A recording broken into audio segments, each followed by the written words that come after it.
I was like, yeah, she must not understand.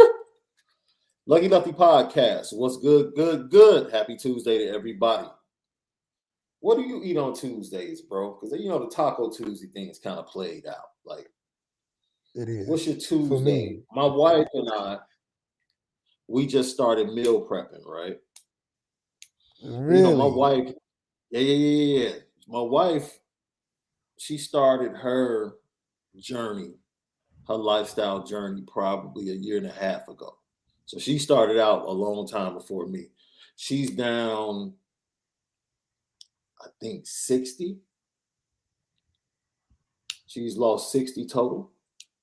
And she wasn't bad. Oh, you're not saying a diet, you saying a lifestyle change. Lifestyle, yeah. She, changed everything. She's down 60. And you know what, bro? This is funny. For me, I'm like, yo, you're getting too skinny, yo. I'm from the south side of Chicago. You're getting too skinny.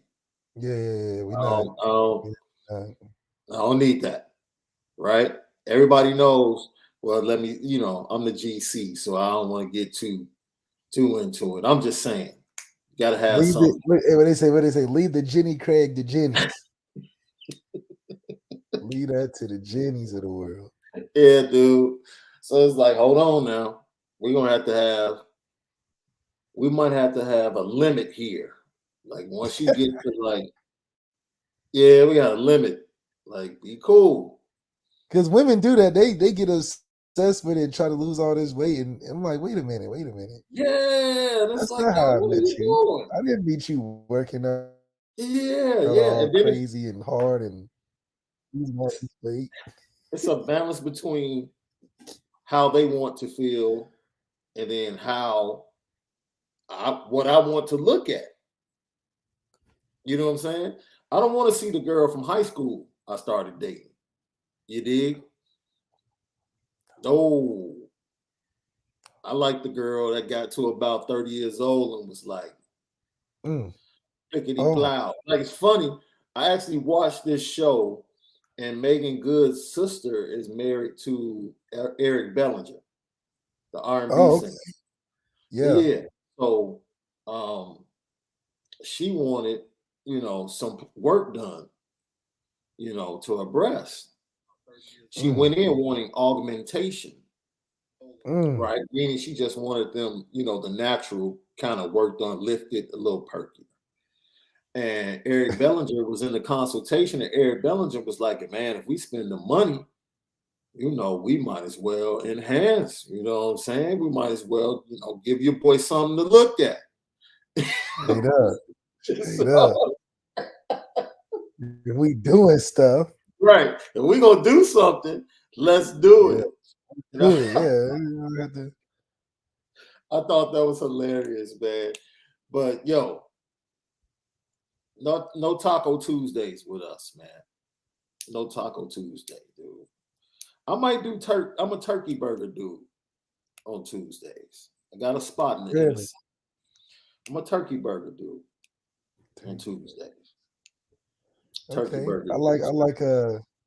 I actually make my sausage and rice. So you coming from the islands with it? Sausage and rice with the peppers. With the peppers. Okay, are you making like a little roux with it? Yeah, just a little bit of roux with it. Yeah, and then get a side of like corn or something, and we good. It's a nice little thing. I like it. So let's get into it. There's a lot to cover today. We're going to hear from defensive coordinator Al Golden. We'll hear from a grad assistant that works with the linebackers, James Laurinaitis. We'll talk about this defense because we had so much fun with LL Nation talking about Tyler Buckner and Drew Pine yesterday that we decided to push the defensive practice report. One thing we did talk about is how intensive drills have been in these practices and the pace. And, Marcus Freeman talked about it. Like, we're not changing. This is the pace. Every day. There is no drop off. This is the standard. And the dope thing about it is only the incoming freshmen are experiencing this as their floor. You Right. know what I'm saying? Everybody else is used to the previous regime, how things were done at a much calmer, slower pace.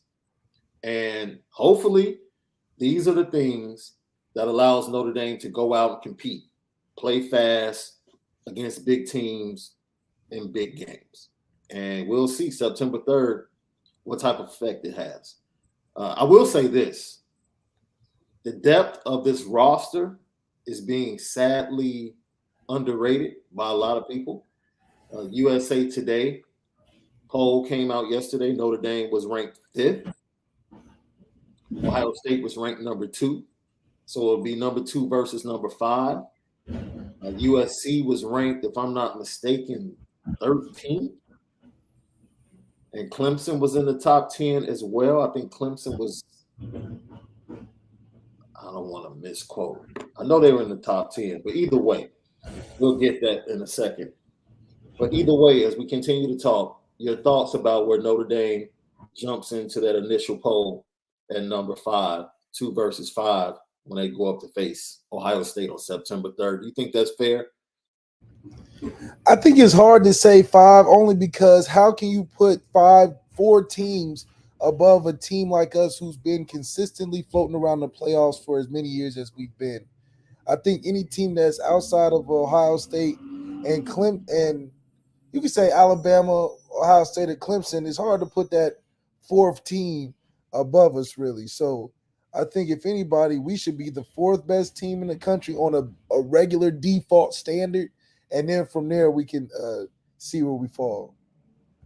Yeah, Clemson was 3rd. No, Clemson was 4 right before Notre Dame. Notre Dame is 5th. Look, man, Michigan was 6. Dude, this love for Texas A&M, I don't get it. I just don't. Utah, I get it because Utah is probably the favorite in the Pac-12. Oklahoma,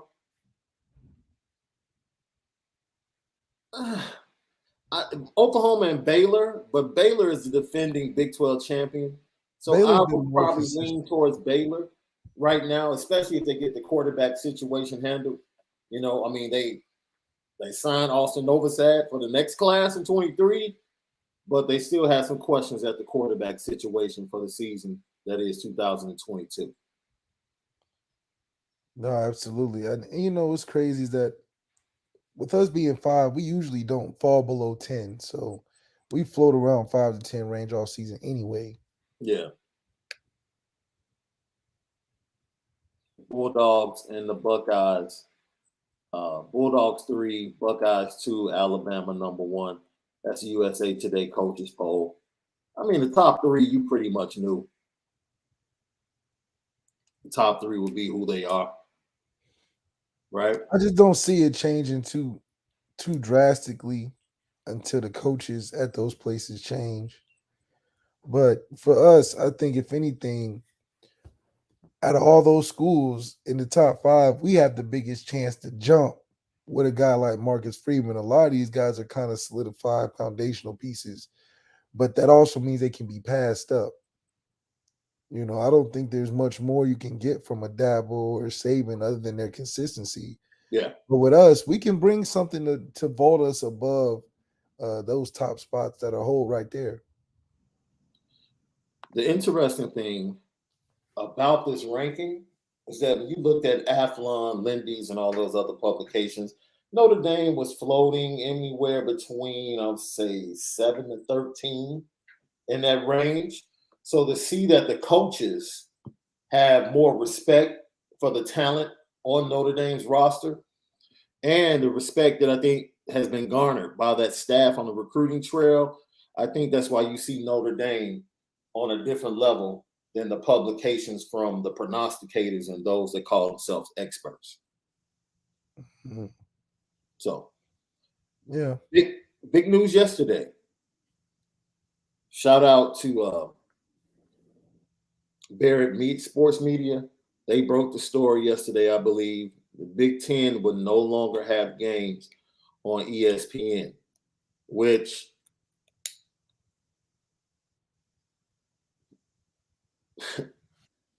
I expected this to come. And, when I heard it from people that I knew, at my former place of employment, I was like, it's one of those deals like they'll get a job done, right? Like literally today in Chicago Bears fans woke up to Roquan Smith requesting a trade. Yeah, they're trying to take advantage of him. Like what? Like because they offered this man who has produced at all pro level, in my opinion, a backloaded contract. Now the new regime, what? A backloaded contract, right? Like meaning, you pay less up front. The new regime is trying to prepare. They're trying to get draft picks and hit free agency big next year because they'll have a ton of free money, cap space next year. So I know what they're trying to set up, but you still have to show respect to literally the best player on your team. It's at some point it's about respect for what people have done. Yeah, you said all pro level though. That's what I was talking about. Oh no, he has. If you looked at his numbers, there's some guys that were all pro last year that he had better numbers than. That's just a fact. He just happened to be on a horrible team. Yeah, that's a fact. That's a fact. So when you look at that, it brings us to ESPN. And ESPN has pretty much said, we already put up this loop for the SEC.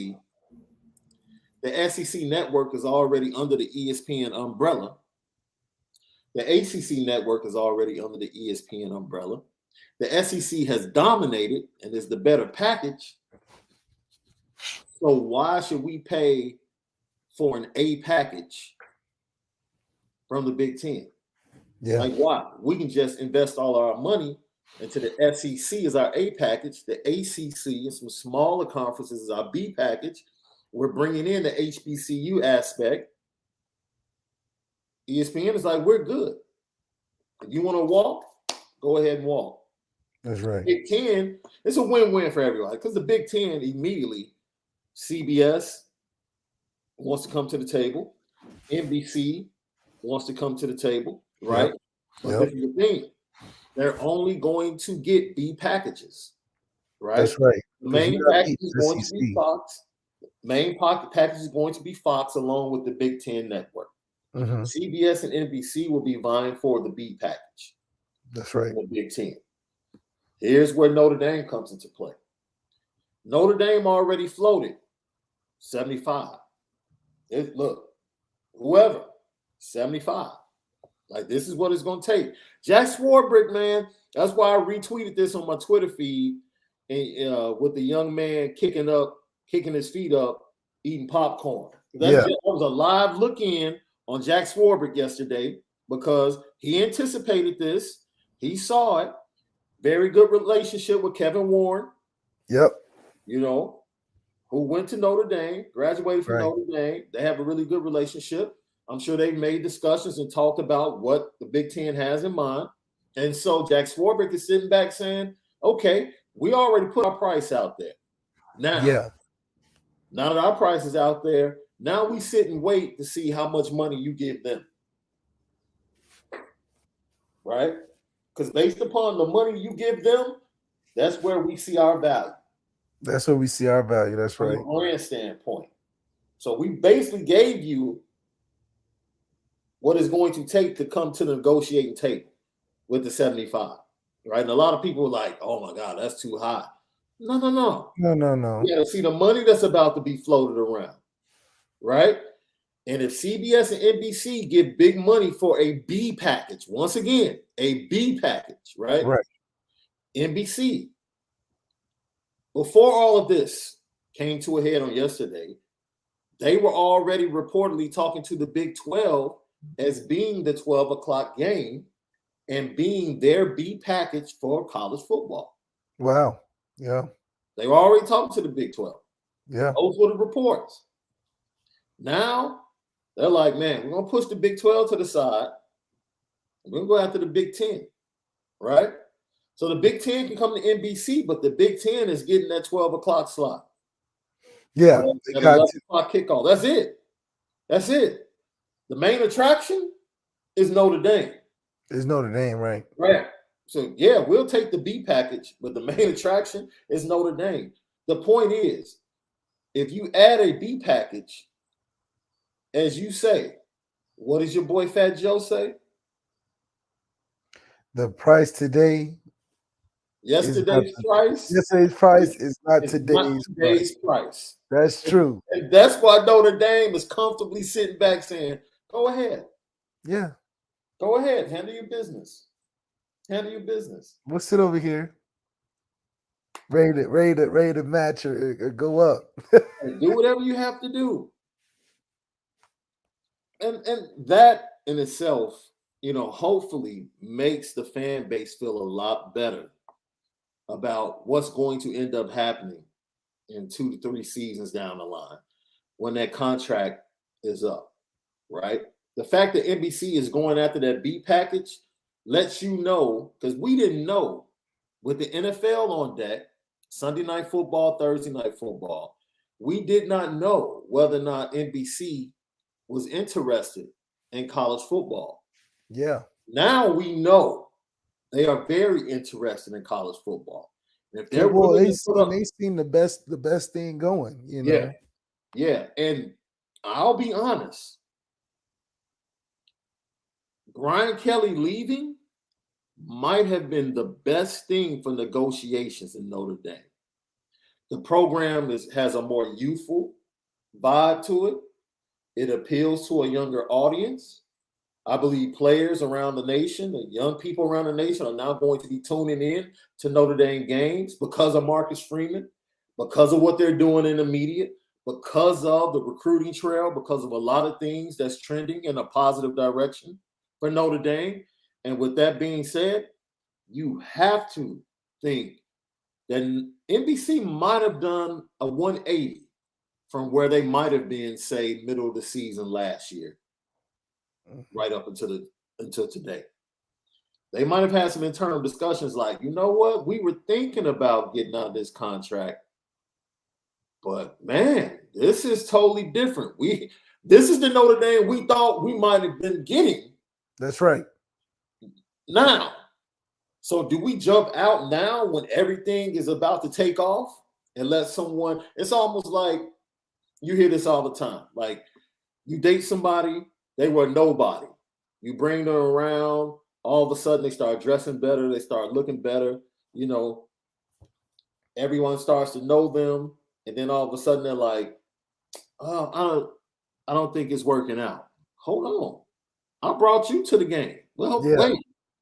No one knew you. You were like a nerd in the corner. I showed you the game. Right. I showed you the game. And now you want to bounce? Right. And NBC doesn't want to have that feeling. Right.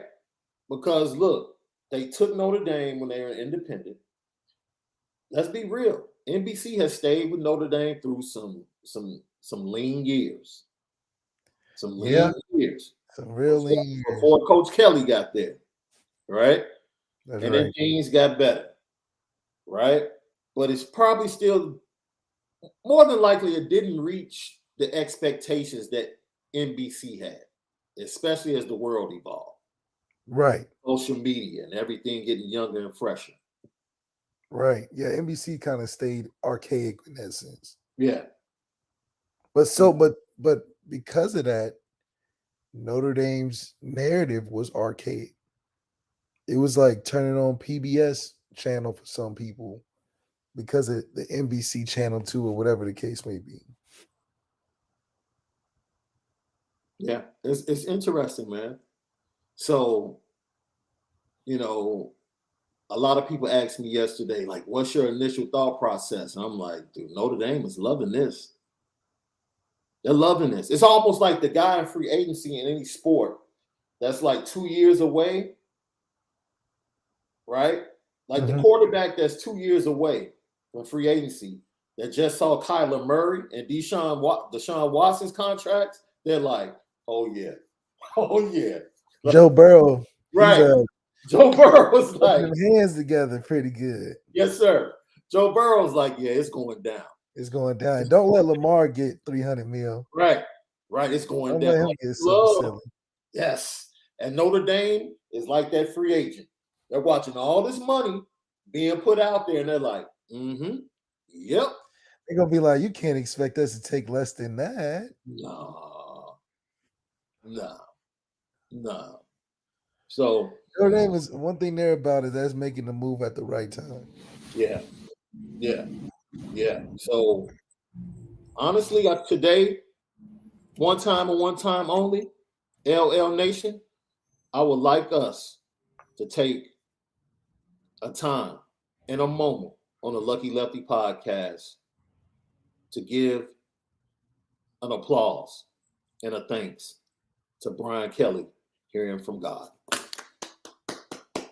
You made the right choice, Coach. Made the right choice. We appreciate you. Thank you for following your gut, your heart, your spirit, whatever it was. You heard from the man upstairs that told you to go to Baton Rouge.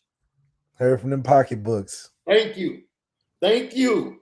Thank you, accountant. I'm thanking your financial people that said that 100 million would look real good. Everybody. Thank you to the person that made the phone call when you were eating barbecue at Tobias Merriweather's crib. Everybody involved. Your agent, everybody involved. Thank you. From the Notre Dame fan base. Thank you. I had to do it in a little accent at the end. Thank you. Thank you. Thank you. From the Notre Dame fan base, we just want to say thank you, Coach Kelly. And we just hope you have much success down there with the Bayou Bengals, as they call Bayou Bengals. And you know what? Bengals. And I hope your accent gets stronger. As you continue to coach, we want you to know that we're going to continue to come get your players out of the state like Jaden Allen. We definitely coming to get them. We thank you, Coach. Lucky Lefty Podcast. That's right. We coming to get them, Coach. Lucky Lefty Podcast. Oh, that's wonderful, man. We thank everybody. Our boy Ryan Loftus, who's a day one. I don't know if Ryan's on right now, but he sent me a question. Okay. That's right in tune. It is the question of the day. As smooth as Marcus Freeman is, and as dope as he is, who will be the first rapper to put Marcus Freeman in his lyrics? That was a great question. When he asked me, I was like, ooh, that's a good question, bro. That's a good question. Because I started thinking about maybe somebody from Ohio or the Midwest that would actually know or lock in. Then I thought it would be somebody. That's an interesting question. I thought maybe somebody like J. Cole, that's an athlete, that watches basketball, football, like, okay, cool. I would say, because he's mainstream, Drake would do something on him. You know, let's say Marcus Freeman. I can see Drake. Marcus Freeman beat Ohio State. They get a bunch of groundswell. Drake like catching things that's hot at the time, like he did Johnny Manziel with that Draft Day song. He might throw a bar at Marcus Freeman. That's got a good little tone. Free man, do my dance. You know, he might have something like that. I see you. Maybe somebody doing like a little hangover reference from the little hangover promo. You know, there's a lot of movie stars that came through Notre Dame. Maybe they drop a Marcus Freeman line or something. Yeah, facts. Are you coaching them boys? Are you recruiting them boys like Marcus Freeman or something? You know what I mean? You gotta love it. Oh man, we'll get to some of the answers in a little bit. But we talked about the offense. Bro. And today's show is really about Notre Dame's defense and what we've seen in practice. And then, can Notre Dame be a top 10 defense this year? Can Notre Dame be a top 10 defense this year? And the reason I asked that question, bro, is because I think depth has been the biggest reason. In order to be a top 10 defense, you have to have depth up front. Yes, up front. Up front. You can be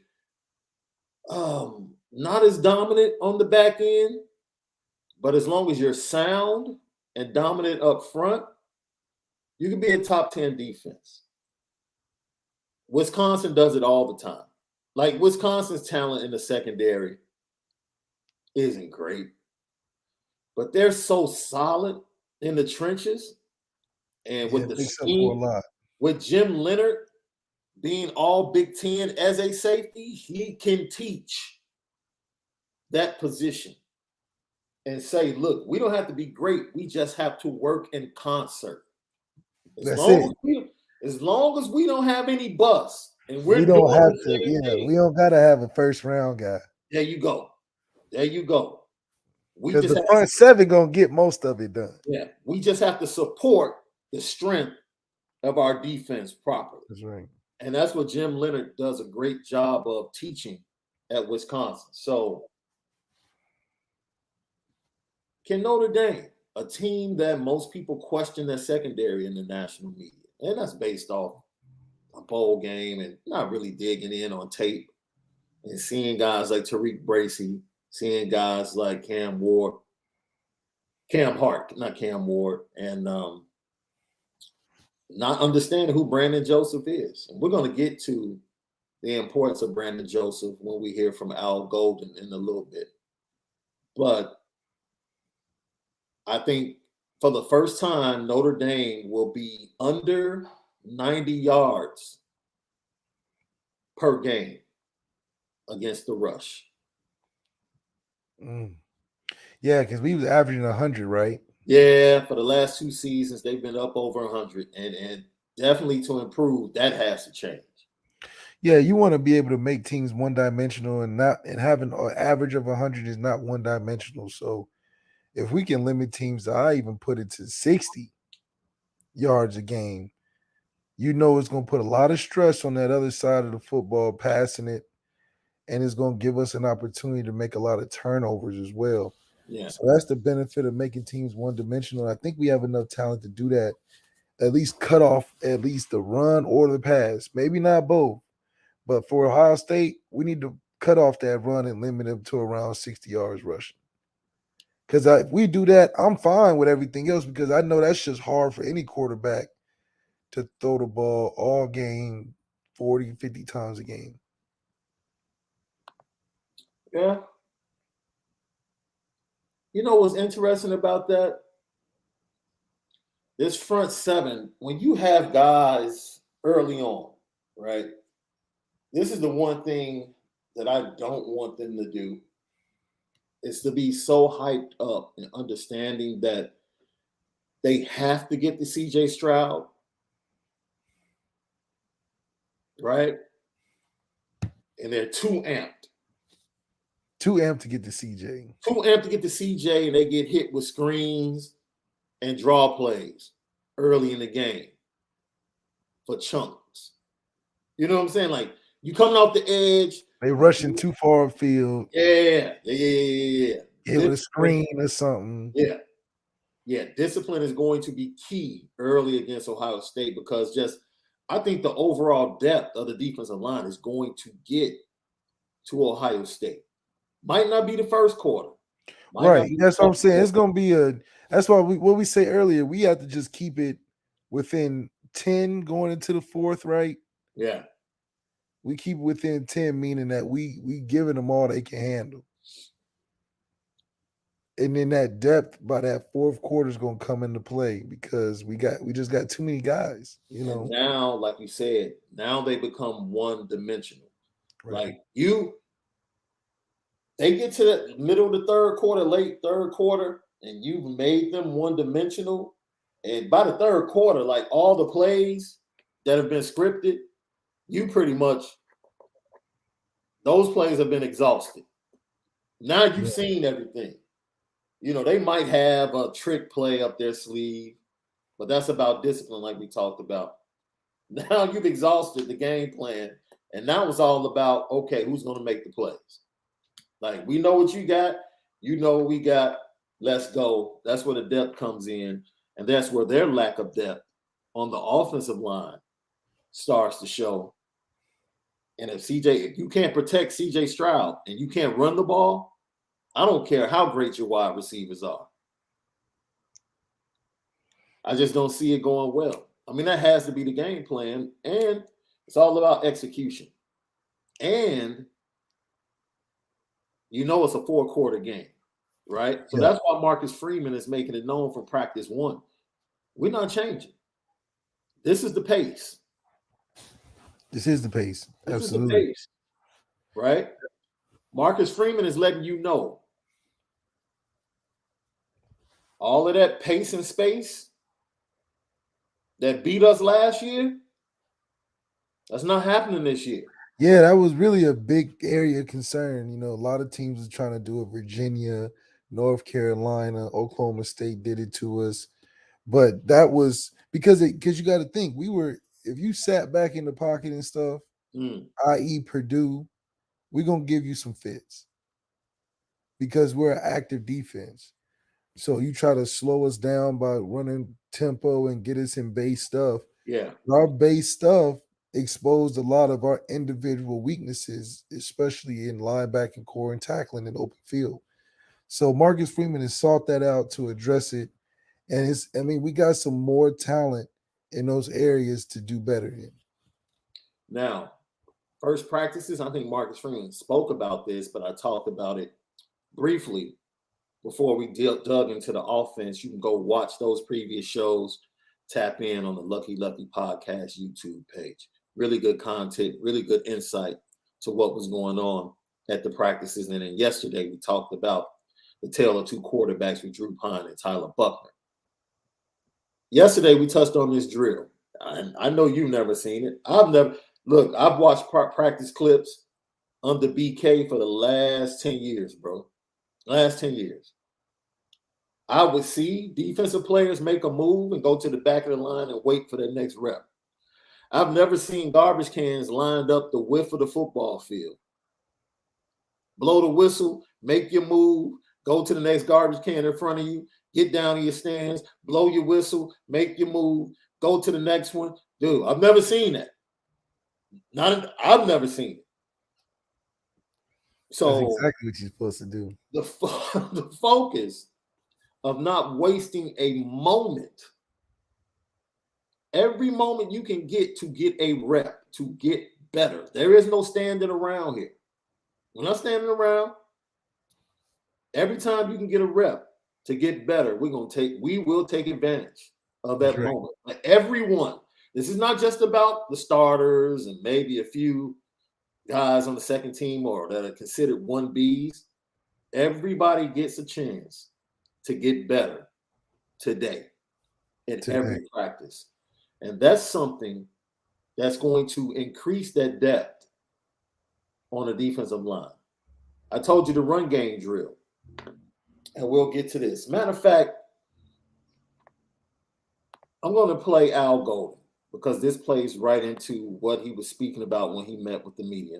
And Al Golden was talking about, or he was asked about, the linebackers and the depth and, how he has approached that. And he talked about that when he met with the media.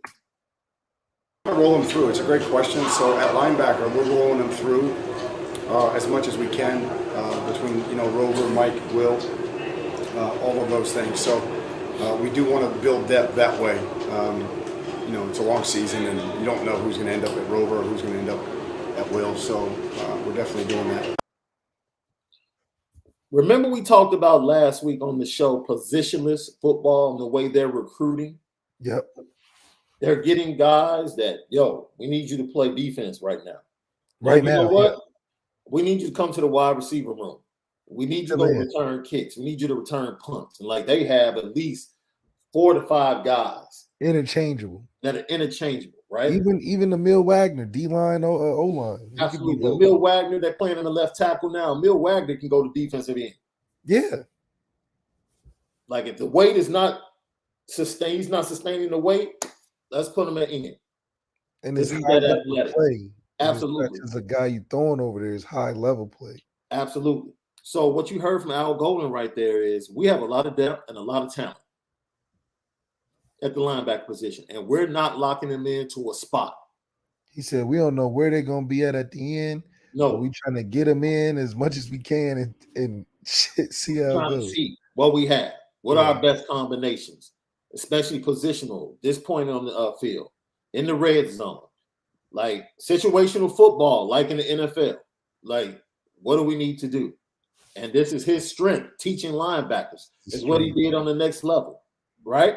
So you have to feel really good about what he's saying. He's saying we have so many interchangeable parts, man. Look, I throw him in at Mike. I throw him in at Will. I throw him in at Rover. Let's roll. We're like a mechanic shop that can pump out a PT Cruiser or a Lamborghini because we got all the parts. It's just about what car we building for this season that we're gonna roll out. Are we gonna roll out a pickup truck? Or we gonna roll out an F4 150 and really be ruling on the roads? Yo, lately, I don't know why, bro. I've had this crazy attraction to flatbed trucks now, man. Yeah, I'm a big fan too. I think the way, dude, I don't know what it is about them. Like the new ones are just really appealing. They just in your like big face, like a big face watch. Yeah, it's like, man, that's okay. I like it. Yeah, I like how it just look. We were joking with my mom yesterday why she's the only person in the family that loves. My mother likes cars that sit really low. Really? Yeah, man. She was watching Tokyo Drift too much or something. No, it's like every car she's had sits really low, and she's only had one truck, and she got rid of it after like it wasn't even a year. She got rid of it after like 8 months. Couldn't take it. No, it was like a Cadillac Escalade, and she was just like, I don't like it. She's like, I don't like it. No, and everything she gets is like sports car type, has to sit low, but it's a sedan. It's a sedan, so she's not doing like 2 doors, anything like that, but it's sedans that sit really low. And we all talk about anytime she has us drive her around, man, it's always a problem getting up out of this car so low to the ground. Yeah, you got to get up from laying down. Right. And we joked about it because everybody else wants to drive an SUV in our family. Like, we just love trucks. Yeah, that's just what we do. We just love trucks. But for some reason recently, the flatbed has been my it's been my taste. Yeah, it's been my taste lately. And the taste of the town for a lot of people is one Maris Leofow.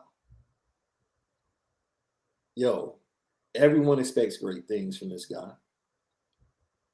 His injury was one of the most impactful injuries in fall camp last year because he would have made a world of difference on that defense. Yeah. But we come into the season, he's healthy, and the staff has chosen to give him less reps. And this is one thing I love about Marcus Freeman said, about what Marcus Freeman said. He said, when it comes to players that are going to come into camp and ramp up, I told my staff, and this was a shot, you can put them on the petty train, because it was a little shot at the previous regime. He said, I don't believe in putting guys out there and telling them to go 80%. Like, if you're going to take a rep, go 100. I'll just give you less reps. But when you're out there, play like you're going to play. Because you're not going to step on the field and give me 80%. Yeah, that's what they said. I mean, as an athlete, you know that anytime you step on the field, we assume you're 100% healthy. Yeah. You know, don't step out there half-hearted because you're just not going to get the excuse because it'd just be like, why are you out there then? You know, so you don't get a empathy in sports playing hurt. The fans may give it to you. Right. But coaches and players alike, they're like, if you hurt and you bullshitting now, you might as well not even play because we're not giving you the benefit of the doubt because you don't have to. You know what I mean? Yeah. I guess we have an old Ohio State fan, Jay Gibbons. We appreciate you. All caps, DeJuan Jones. He's one. That's one lineman. That's one lineman. We're talking about. I'm not hearing nothing on the D-line side. We're talking about 6 dudes coming on this Notre Dame. I was witness to us blocking Aaron Donald in college. If y'all don't got no Aaron Donald, I ain't worried about you. And we blocked Aaron Donald. Dude. So, and that's the thing. Pittsburgh, check the film. Zach Martin was there. Nick Martin was there. We was blocking Aaron Donald. Like, he brought up one dude, because he knows the interior of that line, you got some problems, bro. The same problems you had last year on the interior of that line. It's a question. No push. And it's cool. I know Ohio State fans want to act like they're perfect. We got a perfect team. No, you don't. No, you don't. You got question marks just like everybody else. Question marks on that back like end. Everybody else, right? Mm-hmm. And it's wait a minute. DeJuan Jones was there when it was running up that middle. When Aiden Hutchinson and your boy was coming off the edge from Michigan, dominating. He was on that offensive line, right? He was on that offensive line when Michigan. Aiden Hutchinson. Okay, that's all I'm saying. Not Will Anderson. Once again, we haven't said anything disrespectful about Ohio State. We're just pointing out you have some weaknesses, and your weaknesses can be exposed by Notre Dame's strength. It is what it is. Our O-line, D-line is what it up is for us on paper and real. I don't see them having the trenches in any way better than us. Yeah. And that's what's going to be the comforting side in the whole game. Yeah. That no matter what, I know that we can get a push and we can give a push. Yeah. And that's going to affect something down the line. Yeah. See, because we're a podcast that deals with objectivity. We don't go over the top about our team. We love Notre Dame. But we've done a show talking about Ohio State and their 2 tackles and how they're good. But then we had to point out the interior of that offensive line, our D tackles can get after them. Adiomola can get after them. Riley Mills, if you want to put him inside, can get after them. Can raise havoc. That's the quickest way to the quarterback, up the middle. Forget about your tackles being able to handle Foskey. What are you going to do up the middle? That's going to be the question. And can you do it for 4 quarters? Can you do it for 4 quarters? Can you do it for 4 quarters?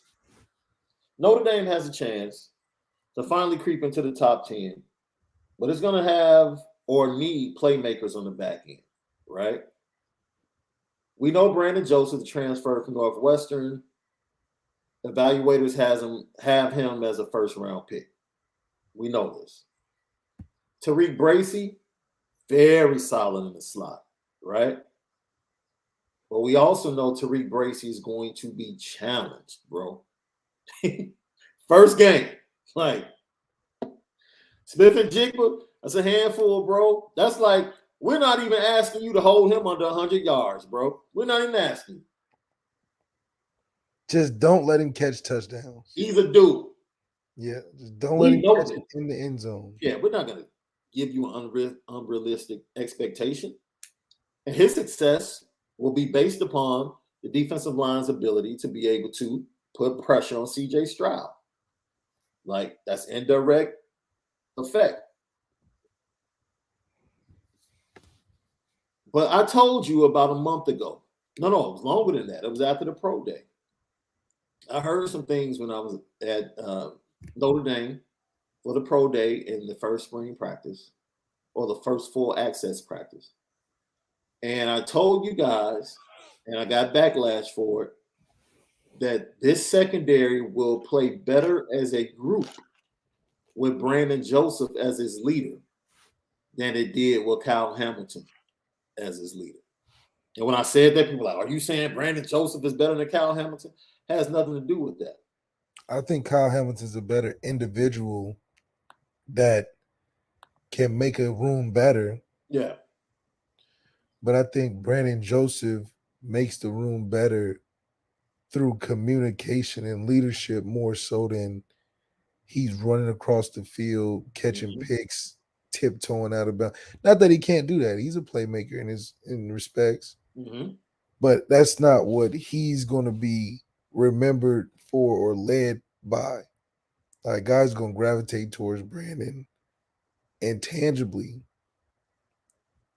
than they would Kyle. Just because, not every first rounder is the best guy to follow because a lot of the times the stuff they can do, other people can't do. I think Brandon's more of less of a freak of a nature than Kyle was. Mm-hmm. So by default, his best abilities come through being a great teammate, getting guys lined up, and then his play included in that just makes him an overall talent. Yeah. So Al Golden spoke about how pleased he's been with the Notre Dame secondary early on in fall camp. Togetherness, let's start there. The safeties and corners, the communication has been really, really good. Again, we're not always in the right call, but we're all in the same call. And that's really, really important. And so they have a brotherhood there. Communication has been great. The questions, the engagement, all of that has been phenomenal. So just in general, really excited about those guys. Same thing I was saying earlier about the walkthroughs.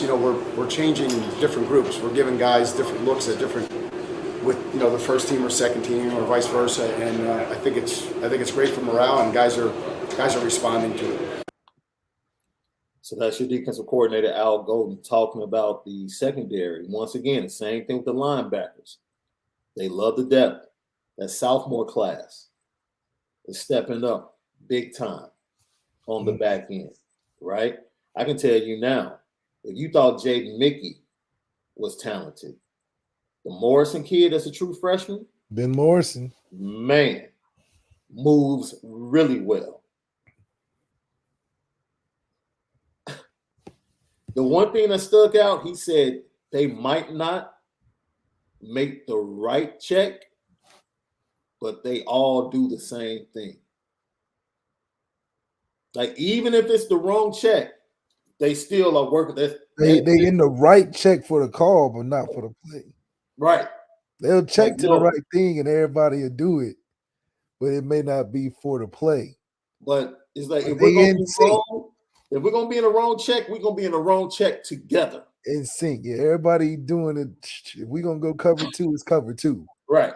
It ain't like cover 2 and I heard cover 3 and I heard, we heard cover 2, we doing it. Oh, that's the wrong thing? Okay, we all 11 messed up. Yeah, yeah. And it's amazing that I pointed this out too. Like when I was in spring practice, Al Golden specifically stood behind Brandon Joseph, Houston Griffith, every snap. And he said the same. Dude, I almost got tired. Back in the day, if he was in my neighborhood, I would have picked up a rock and threw it at him. Like, dude, shut up. Every snap, communicate until the ball was snapped. That's all he said. He just kept beating it into their heads. Communicate, kept drilling it into their heads. Communicate. And now they're going to fall camp, and he loves what he sees from his secondary. Communicating, the depth, the different combinations, being able to make plays. And I feel good about that because now guys like CeeLou, Cam Hart, Tariq Bracy, instead of having to play 70 plays, now maybe we can get it down to 55. Especially against lesser teams, right? Fine. If they play, you need them to play 90% of the plays against Ohio State, rock out. But if we can get them down about 80 to 85% of the plays against a North Carolina, we can have confidence in a Philip Riley to come in for Cam, right? Jaden Mickey, who's been playing the boundary, but has also been playing the slot. Yes, which is good because his size is there. You can get another guy on the field, maybe a Ryan Phillips, and put Mickey inside, give Tariq Bracy a break, or just throw multiple guys at it. Jackson and Jigba. Yeah. You can throw a Mickey. You can throw a Bracy. You can throw a taller guy like Cam because Cam can play a little bit inside. Yeah. Maybe double him with Brandon Joseph a couple times. Yeah. So there are a lot of different ways to get hands on him because he plays the slots, a lot of traffic, but it doesn't have to be the Tariq versus Njigba show. No. be in No. versus Tariq versus Cam versus Mickey versus even Brandon Joseph thrown in there. Maybe throw Maris throwing him to give him some bump and run. So Al Golden, with the knowledge he has, is going to make it hard for the guys that are usually going crazy on Saturdays to just go through a little bit more obstacle if they want to have that 400-yard game. And it's a mental obstacle that you want to give. Because physically, like we said, he's a dude. Yeah. He's a dude. All right. But mentally, when you start to give a guy the same look, now you're making it easy for him. Like or just being constantly physical. I think Yeah. this team is more physical than last year's team on a mentally physical level, meaning more competitive, more of a dominant kind of culture that we're having. And even on a physicality standpoint, I mean, we have bodies and they're huge. These freshmen look like our damn near veterans. So to be able to throw that constantly on a guy like Kevin Durant versus the Boston Celtics, we're just going to be on him and just hounding him. Yeah, he may have some buckets, but eventually, if we too rough with him and they're not calling a lot, we can definitely get in his head a little bit.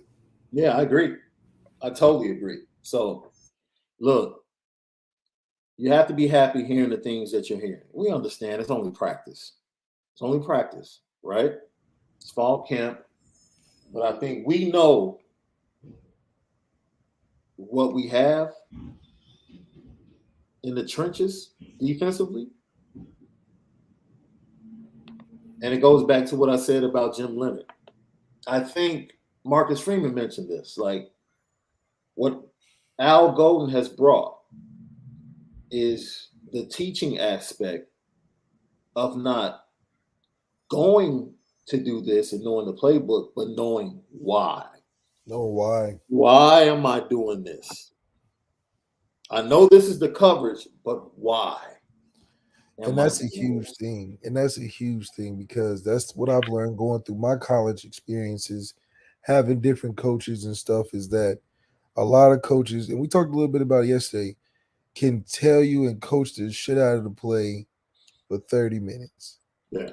That's not telling you why. That's telling you what it is and how it works.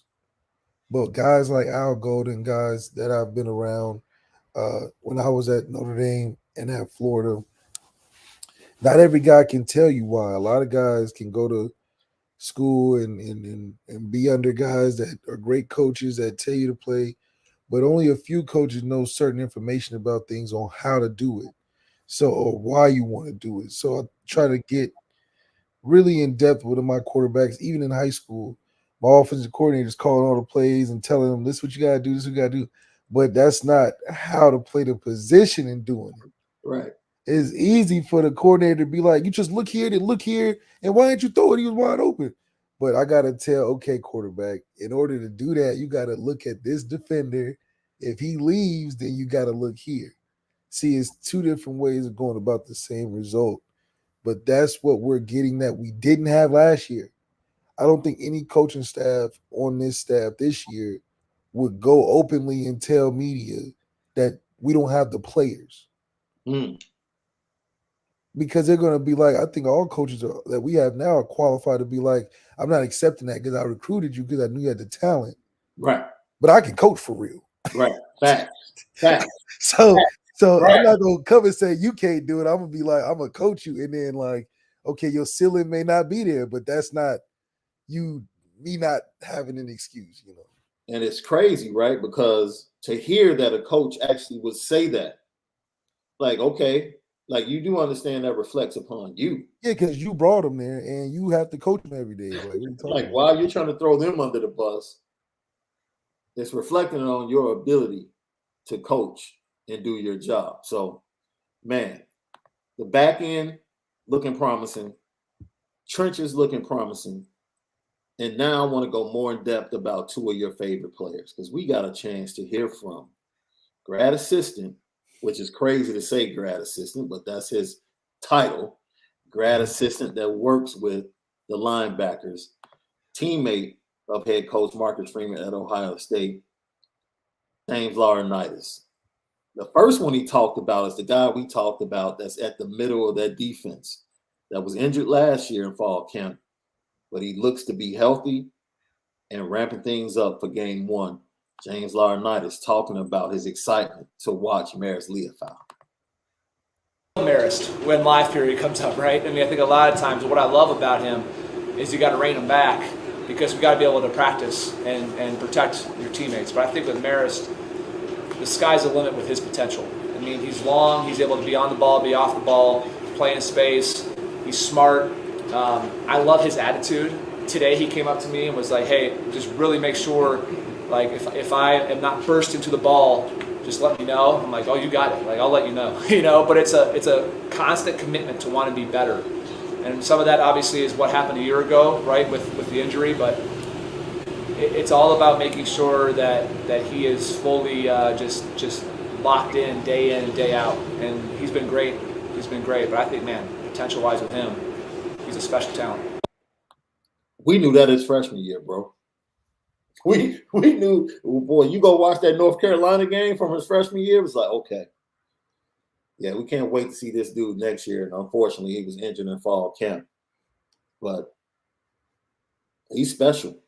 Yeah, and I think what's going to be great about Maris is that he's that guy that you know is going to bring it every day, a guy that's hungry, and he's in a veteran position where guys respect him enough to follow his lead on things as well. So I think what's going to be great about him is that he's a coachable guy, and that's infectious in a room where guys that are coming up are looking at Maris like, damn, you even are engaged in trying to ask questions. I need to follow that same suit. So then he went on to talk about your other guy. I was like, oh, Malik's going to love this. He's going to love this. Laurinaitis is talking about both of his guys. You want to take a guess at who he was like super excited about? You want to take a guess? Your other guy at linebacker? Prince Collie. Yeah. Prince Collie, my dog. Talk about just natural instincts. I think you could put PK out there and just say, you don't even know what the defense is. Just react, right? I think that's what you try to when you try to find somebody when you're in recruiting and you're watching them in high school, and you can tell guys who can see it off the ball. Like playing stack linebacker is not easy. Like when you got all these jet motions and people pulling, and now you got these orbit motions behind. There's all these people are moving. Where my eyes go? And Prince is just so patient, and he can just find it. You could say, I don't care what the defense is, find the ball. He has such a natural knack, and he has grown tremendously from the spring to now. And that's why I'd be like, don't believe the Drew Pine hype. That practice stuff is practice stuff. Because you come around guys like PK, I like it, PK, who a lot of it is just instinctual. It's just like tackling. Tackling is about effort and attitude. It's like, dude, we can tell you how to but you got to want to bring another guy down.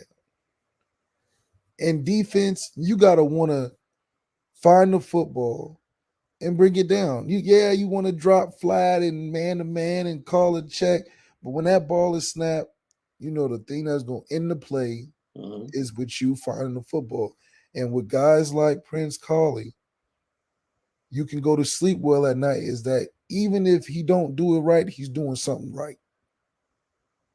Because usually it's going to be around him and the football. And some of that is what Jalen Smith was really good at, and why we fall in love with Jalen Smith is that you don't have to be like, Jalen, go do this. It's just like put him in the middle, tell everybody else how to support him, and then just watch. And that's him in that combination with a Maris who's a coachable guy who's going to be like, all right, let's do this to get what you want. That's a great melding of the minds right there. And you're going to find the talent flourish because of that, and the young guys play right well behind it. Yeah. Look, I was amped to hear him talk about both of those guys, but especially Prince Collie, bro. Like, we talked about it. Remember he played against Virginia, and we were like, you can see the natural ability. But for some reason, he's just not off the leash. Yeah.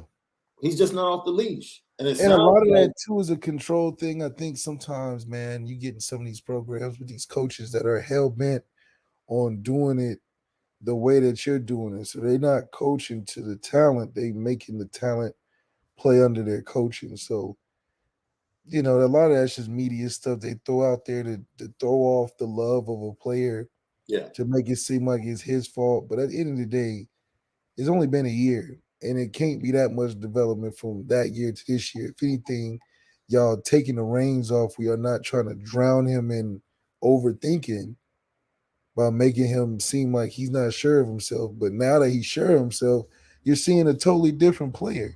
Yeah. And that comes from how you coach him, not because he can't do it. Right.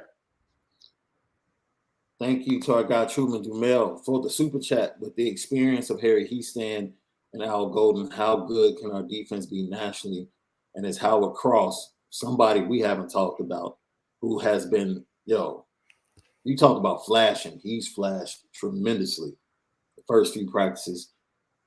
Be our unsung hero on defense, just a pure lunch pail blue collar guy who doesn't get any credit. Well, I don't know. He's gotten a lot of credit from us, especially last season. Like, 100. We talked about him after that Wisconsin game. Like, the job that he and Jacob Lacey did, to really stifle that running game and to put the pressure on Graham Mertz that led to all the mistakes he made. Yeah. Like, he's a dude. And he is the reason why you probably won't see Riley Mills inside a lot. Like, Riley Mills is pretty much that strong side dude on the end opposite Foskey. That's right. And they love to move him inside because they really didn't have that depth behind those two last year. But now, Adeomola, Cross, then you got Lacey, Ford, Onye, the transfer Chris Smith from Harvard. You're okay. And they don't need him inside this year. And you got options. That's the other thing. You got some options where you can be like, okay, let's mix and match this and see how that works. Let's throw this combination in there. Let's see how that works. And these are the things that, okay, that stems off of how they play well with the linebackers. Yeah. And Riley Mills and Foskey play well with Prince Collie and Maris, or just Howard Cross and Foskey make sense. Just what combinations and the strength of what teams are doing. It's like a big science project. Yeah. And for you to have a well-organized staff like the defensive side of the ball is, being that you got head coach a linebacker, but he got his right man is a linebacker, with the defensive coordinator being a linebacker, Super Bowl head coach.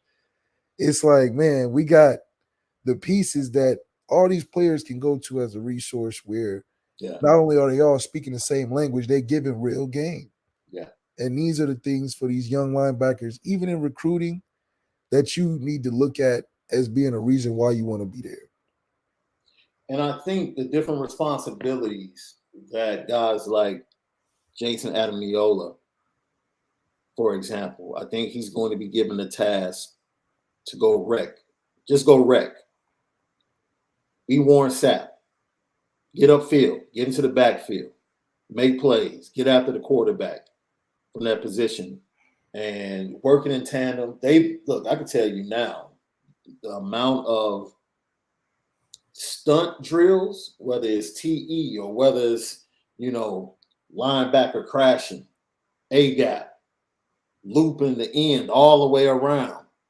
You know what I'm saying? Through that, as the other defensive tackle, takes the responsibility of the outside. I mean, Al Golden is going to have some really, really great nuances to this defense, and he has the different tools to be able to go ahead and employ what he wants to do. It's like having the mind and not having the tools to put it together. Like, man, he's going in there with a full toolbox. Yeah, he absolutely. got the hammer, the power saw, he got a lift, he got all type of amenities, screws, nuts, and bolts to build what they're trying to build. He's not lacking and got to run to Home Depot and jump in the transfer portal, get something else. He got everything they need in-house. Yeah. And this makes it now you just got to coach it right. And I think this is the right group to do it with. Yeah. For Shaun Al. Flip, thank you for the super chat. Jack Swarbrick is a genius. What do you all think of him taking over as NCAA president? It's like, I feel like Jack Swarbrick is what Michael Jordan is to the Bulls, but to the NCAA, he'll probably be like the Charlotte Hornets. Player, owner, like totally different. Like who Yeah, he is. like, he plays good for us because of our situation is so lit. Yeah. And he's been in it a while. I think that because he's been in this unique situation, going to a general overview of things, I think it just will be a different environment for him, where he won't be as successful only because they go to him for advice, and I think him running things will be just a little different. Yeah. Josh Buffalo, the motivational business banker. Malik, do you think Maris has a chance to be better than Manti? No, because Manti he got a lot of things going for him. Yeah. Like, it's just gonna be hard to beat a Manti just because Manti had like sort of what LeBron had going into professional. He had the media, the swell going in. Yeah. He was a first 5-star linebacker from Hawaii going to Notre Dame. Like, all y'all little Hawaiians that's there now is because Manti made it cool. So facts. Maris is there because of Manti opening the door. So that there alone, he started so hot. Yeah. And then let alone him playing well and being in it's just so much that he had outside of just playing. Yeah. That you better guys like Mpemba could probably go in, like even Jalen and his legacy there. From a fan favorite, it's kind of like Brady Quinn. Like there was quarterbacks that may have been better than Brady Quinn. Right. But if you ask a fan, it's Brady Quinn or nothing. Yeah. Facts. They just love Brady Quinn. Our boy Jay Chillin said we need that Kodak Black back for everything type knocking in the locker room. Shit, we ain't back for nothing. We gotta get it. We gotta go take it. You know what I'm saying? That Kodak? That yak, man. And so Josh Buffalo, you asked another question about, I said this. I don't know if I think I said this on IB during the show, and I think Justin Scott is going to be a fall commitment for Notre Dame. I've stood on that. I had conversations with the young man before he even received his Notre Dame offer, and he was waiting on the offer. His words. He was waiting, like, yo, heck yeah. Like, you interested in Notre Dame? Heck yeah. Yeah. He was waiting on the offer. So it was just a matter of him of getting the offer. And now the staff just putting in the work. Al Washington has been a star.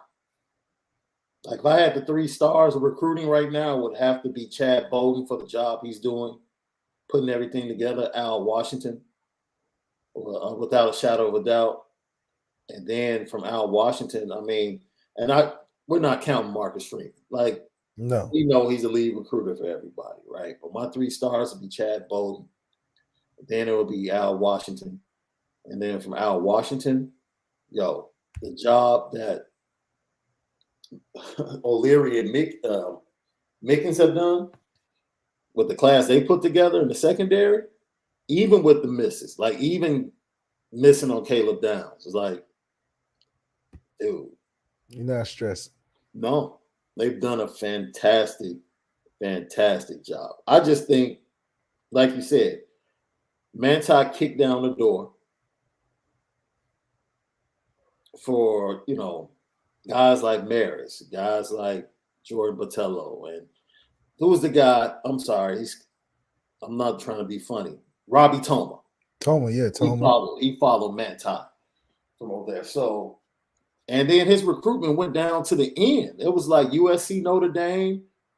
Notre Dame pretty much snatched them at the end.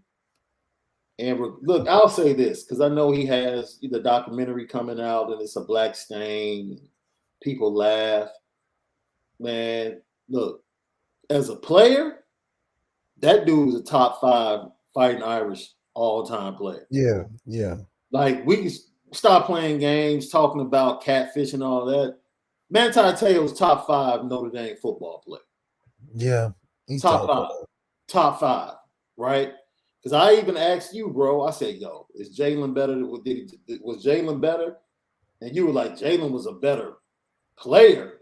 Yeah, for sure. But, like, did he have a better career at Notre Dame? What it means to Notre Dame, yeah. Manti it's just like, you're not. Was different, and if he won it, he won the Heisman, if he won that and the championship that year, he'd be the greatest Notre Dame player of all time. Like, the fact that he was in New York, fam. Yeah, that's, you know what I'm saying? That was before they was trying to get Aiden Hutchinson to get it. Like that was a legit defensive player that should have been there. You know, so man, it is what it is. That'd be interesting to see. Like, we might talk about that tomorrow, LL. So you guys think on it. Give me your Notre Dame Mount Rushmore. Should we do Mount Rushmore or top 5? We should do top 5. Top 5. Let's give them the top 5. Now, this can include what? Coaches too? Let's just do players. Okay. Let's just do players. Players, I go Quentin Nelson. No, well, you can give yours. We're gonna let LL give theirs tomorrow. Oh, okay. On tomorrow's show. But we know Q is on your top 5. Yeah, that's a tease. That's a tease. He's probably on my top 5 too. Quentin got to be on there because that's disrespectful. Man, so absolutely. We talked about Al Golden today, and we heard from Al Golden and James Laurinaitis on Maris Love File, Prince Colley, the defense, how the front is coming along, how the secondary is looking. We both think that stopping the run is the key. And they have the tools to do it up front this year. Stopping the run is the key to Notre Dame creeping in the top 10 nationally on defense. We think it can be done. We definitely think in the years to come is going to be the norm with the talent they're bringing in. And we answered your questions. And we also talked about the TV deal with the Big Ten, what's to come and how it impacts Notre Dame, and why Jack Swarbrick is probably feeling pretty good about all the money that's about to be thrown around. Notre Dame fans feel good too. But I'm with a lot of Notre Dame fans. Like, forget where. We just need the production and the broadcasters to be better. I just need a better broadcast. I rock with you guys on that. You know what time it is. Petticoat. Petticoat. Petticoat Junction. It's time to get petty. Oh, we did a good job executing. Are you upset with something? And fire up the Petticoat Junction train. I just don't like you. You don't? No. What is today's petty historic? Petty Junction.